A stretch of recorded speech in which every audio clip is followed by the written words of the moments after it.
Ya voy a hablarles de las disoluciones químicas.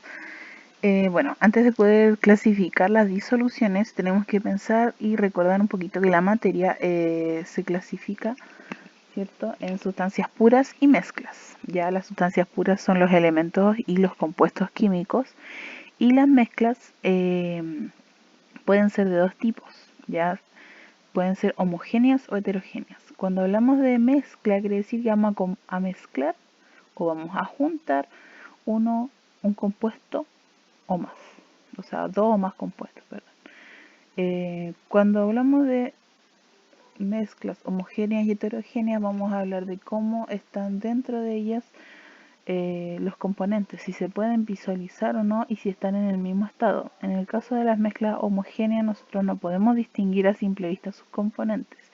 En la heterogénea sí, o con la ayuda de luz, por ejemplo, en el caso más complicado que es la leche, o cosas así que nosotros pensamos a simple vista que es heterogénea, pero no lo es. Hoy día vamos a hablar de las mezclas homogéneas. ¿Por qué? Porque las mezclas homogéneas se clasifican como disoluciones químicas, ¿ya? Y vamos a tener tres clasificaciones importantes. Primero, el estado del disolvente, quiere decir que si son sólidas, líquidas o gaseosas. Y también se pueden clasificar según la proporción que hay entre el soluto y el solvente, ¿ya? Y de acuerdo a eso pueden ser saturadas, insaturadas y sobresaturadas. Y también el tipo de soluto, que puede ser electrolito o no electrolito.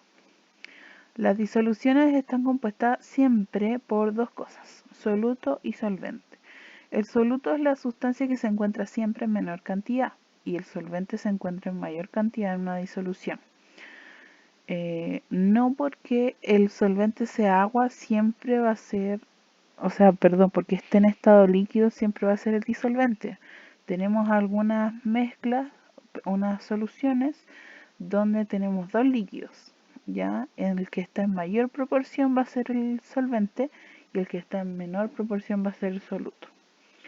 El estado del disolvente puede ser sólido, líquido y gaseoso, y aquí vemos algún ejemplo. Tenemos agua con alcohol y en ese caso tanto soluto como solvente son líquidos, y dependiendo de la cantidad del soluto vamos a saber cuál es, en este caso alcohol. ¿Por qué? Porque el agua es casi siempre disolvente, se le llama que es el solvente universal, ya, así que cuando hay agua generalmente va a ser el disolvente. Tenemos algunas mezclas que son líquido-gas, como las bebidas gaseosas, líquido sólido, agua-sal, gas-gas, que es el aire atmosférico, es decir, que el soluto y el solvente están en estado gaseoso. Y también hay algunas mezclas que son sólidas, como la formación del acero, que es una aleación de dos metales. Y sólido en gas, el polvo que está contenido en el aire también es un tipo de mezcla. Entonces ustedes tienen que ir determinando según la cantidad que hay de soluto y de solvente cuál es, ¿cierto?, el que está en menor y en mayor proporción. Ahora, cuando hay otro tipo de clasificación que es la proporción entre el soluto y solvente. Por ejemplo, vamos a pensar que tenemos un vaso con agua y le vamos a agregar distintas cantidades de jugo en polvo. Si yo le agrego media cucharadita a este le voy a agregar una cucharadita y a este le voy a echar 3 cucharaditas. ¿Qué va a pasar? Acá una disolución insaturada es cuando yo agrego soluto, pero el solvente tiene aún más capacidad para disolver. Es decir, si yo le agrego un poquito más, lo va a poder disolver sin problema. Pero no alcanza el nivel de saturación. La saturación es la máxima cantidad de soluto que un disolvente puede disolver. Cuando tengo saturada es que está al máximo. Está casi al tope. Es decir, que yo le echo un poquito más y no puede disolverlo. ¿Y qué va a pasar? Va a precipitar, se va a ir al fondo. Cuando usted le echa el té mucho azúcar, se le va al fondo. ¿Por qué? Porque sobresaturó su solución, es decir, el disolvente no puede diluir más ese soluto, ¿ya? Eso quiere decir, entonces, dependiendo de la cantidad de soluto que contenga, vamos a tener estas tres clasificaciones. Insaturada, que no alcanza a disolver todo; saturada, que está como en el máximo que puede disolver; y sobresaturada, que sobrepasó el límite de saturación, es decir, no puede disolver más soluto. Ya, aquí está lo mismo la explicación. Soluciones diluidas y saturadas, concentradas o saturadas y sobresaturadas, ¿ya? Y también hay dos conceptos importantes, el de saturación, que es la cantidad máxima de soluto que puede disolver el solvente, y la solubilidad, que es la medida de la capacidad de cierta sustancia para disolverse en otra. Ahora, la solubilidad es un concepto más importante porque hay ciertas características que determinan que una sustancia se pueda disolver en otra. Acá hay un ejemplo del nitrato de plata, ¿ya?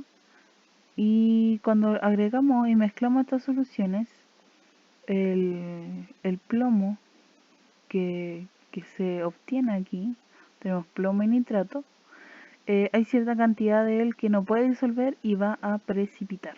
¿Ya? Estas son soluciones sobresaturadas. Tipo de soluto. Puede ser electrolito y no electrolito. Los electrolitos son aquellos que al disolverse en agua van a conducir la electricidad. Y los no electrolitos que en disolución acuosa no son conductores de electricidad. ¿Cómo vamos a ver esto? En el caso de la sal, que es un electrolito, tenemos aquí podría ser un cubito de sal, ¿cierto? Que está en el agua. Todas estas son H2O. Y cuando agregamos sal al agua, hay distintas fuerzas de interacción que van a interactuar con estas moléculas y va a ocurrir un proceso que se llama solvatación. Van a empezar a rodear a nuestros solutos y debido a la interacción de cargas eléctricas, el cloro tiene carga negativa, los hidrógenos del agua positiva, va a haber un tipo de interacción. Van a empezar a rodear estas moléculas de soluto y la van a separar de su red cristalina, es decir, lo van a disolver. En el caso del sodio, que tiene carga positiva, va a estar unida a la parte negativa del agua, que es el oxígeno, lo van a rodear, lo van a solvatar o hidratar y va a empezar el proceso de disolución. Ahí cuando nosotros empezamos a separar y empezamos a rodear con agua, vamos a decir que estamos disolviendo la sal en agua. Y vamos a tener estas moléculas que están cargadas eléctricamente y que por lo tanto son capaces de conducir la electricidad y por eso le llamamos electrolito. Acá tenemos el proceso de solvatación, tenemos el cubito de sal sin disolver y luego cuando empiezan estas interacciones electrostáticas entre las moléculas de oxígeno y de hidrógeno con la sal, que sería el sodio y el cloro, vamos a tener que se disuelve por medio de la solvatación o hidratación. El concepto de solvatación tiene que ver con la interacción química entre partículas de soluto y solvente en una solución. Si la solvatación o el solvente es agua, vamos a hablar de hidratación. Si no, si es otro tipo de solvente, vamos a hablar de solvatación. Algo importante para saber qué sustancias se pueden disolver o no es la característica de polar y apolar. La solubilidad depende de la polaridad del soluto del solvente. Cuando es polar y apolar depende directamente del enlace químico, ¿ya? Las sustancias con polaridad eléctrica solo se disuelven en solventes polares, mientras que los solutos no polares se disuelven en únicamente solventes no polares. Por ejemplo, los lípidos que forman el aceite no tienen polaridad eléctrica, entonces no pueden interactuar con las moléculas de agua que sí son polares. ¿Por qué el agua es polar? Vamos a ir atrás un poquito, porque tiene una parte, esta parte gigante del oxígeno, que es más negativa que los hidrógenos que están acá. ¿Esto dado por qué? Por la electronegatividad. La electronegatividad es la tendencia de un átomo a atraer electrones. Entonces el oxígeno, que está más a la derecha en la tabla periódica, más arriba, tiene mucha tendencia a atraer electrones. En cambio el hidrógeno no, más bien los quiere lejos. ¿Ya? Entonces tiene una leve tendencia positiva. Entonces, aquellos compuestos como el aceite no son disueltos en agua porque el aceite tiene características no polares y el agua tiene características polares. Entonces no ocurre una especie de interacción como la que ocurría con la sal y el agua y por eso no son solubles en agua. Sin embargo, las grasas en general sí son solubles en compuestos no polares. Por ejemplo, los hidrocarburos, la gasolina, la benzina, la parafina. Esas cosas sí solubilizan las grasas. Entonces, ¿cuál es la regla? Que lo polar se disuelve en cosas polares y los no polares se disuelven en cosas no polares. ¿Por qué? Dado las características químicas que provocan interacción entre las moléculas. Entonces, la polaridad determina si una molécula es soluble en agua. Una sustancia polar es una sustancia que tiene dos clases de polos como un imán, una parte positiva y una negativa.